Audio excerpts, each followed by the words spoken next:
Les gars, hier, tout le monde était heureux et aujourd'hui, on se réveille en mode Voldemort dans son petit lit. Eh bien les amis, bienvenue en crypto. Plus sérieusement, que s'est-il passé? Hier, tout le monde était heureux, on avait des bonnes nouvelles et puis là, tout d'un coup, on se réveille le matin, il y a eu Israël qui envoie un missile sur l'Iran et bam, le marché qui dévisse. Les amis, on va prendre aujourd'hui un petit peu de hauteur. Je vous ai préparé plein de travaux. On ira voir un petit peu l'impact des invasions sur le marché. On ira voir des indicateurs plus long terme.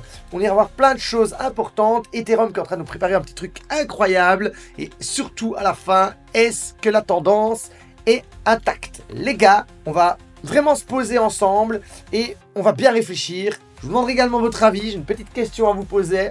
Et les gars, on démarre tout de suite.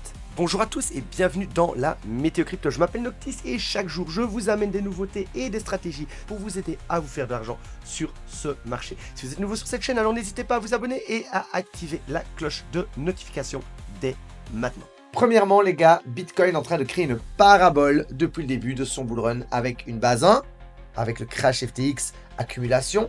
Base 2, on s'échappe, on crée un momentum avec le premier checkout, on repart très fort, on a eu encore une base 3 qui a duré presque une année, et là on vient encore de créer une base 4 avec le crash tarif. Donc, les amis, on n'est pas gâtés sur ce bull run, beaucoup de bases solides avec beaucoup de captation à la fin, mais voilà les amis, on serait sur la base 4 et on est en train de créer le plus haut, donc pour créer le mouvement parabolique final qui est en train de se mettre à mon sens en place. Et alors les gens vont me dire, mais oui, mais base 1, base 2, base 3, base 4, c'est pas des bases. Les gars, quand Bitcoin fait du surplace pendant 5 à 10 mois, si ça c'est pas une base, les gars, je sais pas ce que c'est. Alors, on en avait déjà parlé dans les météos précédentes, le bull run de 2025 ressemble énormément à celui de 2017.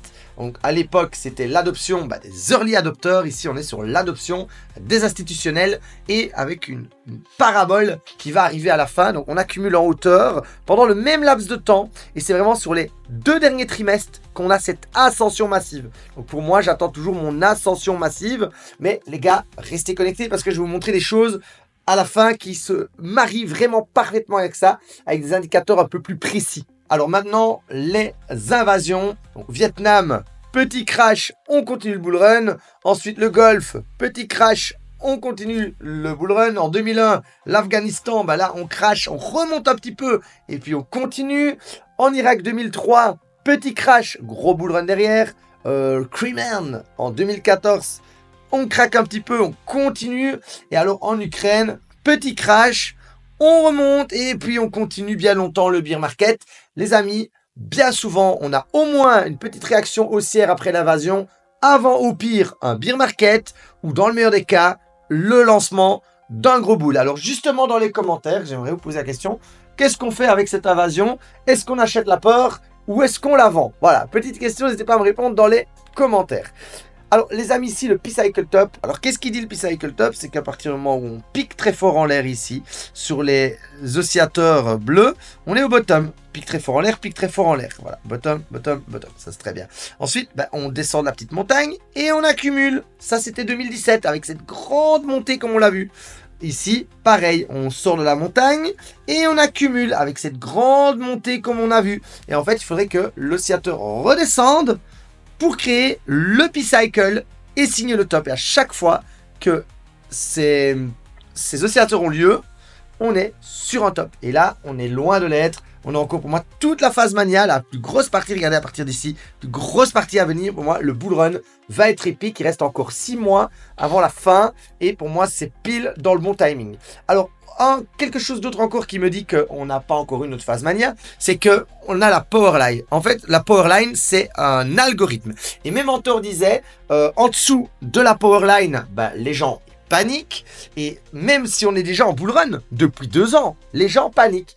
Et les gens ont très peur et ça vend et ça vend. Et dans la tête des gens, on est toujours en bear market. Alors que les gars, on a déjà quand même fait de 15 000 à 100 000. Mais dans la tête des gens, c'est toujours le bear quand on est en dessous de la powerline. Et alors, quand on passe au-dessus de la powerline, c'est la bulle spéculative. C'est vraiment l'euphorie extrême qui dure peu de temps, puis la bulle, elle casse. Euphorie extrême, puis la bulle elle casse et on retourne en dessous de la powerline. Donc justement, qu'est-ce que font les amateurs? Ils tournent le dos au marché pendant qu'on est en dessous de la powerline. Ils tournent le dos au marché dans leur tête, le Bitcoin c'est nul et c'est fini. Quand on passe au-dessus de la powerline, les amateurs arrivent, mais par contre les pros c'est le contraire, ils accumulent à fond en dessous de la powerline, et dès qu'on passe au-dessus de la powerline, que les amateurs arrivent, eux, ils vendent à crever.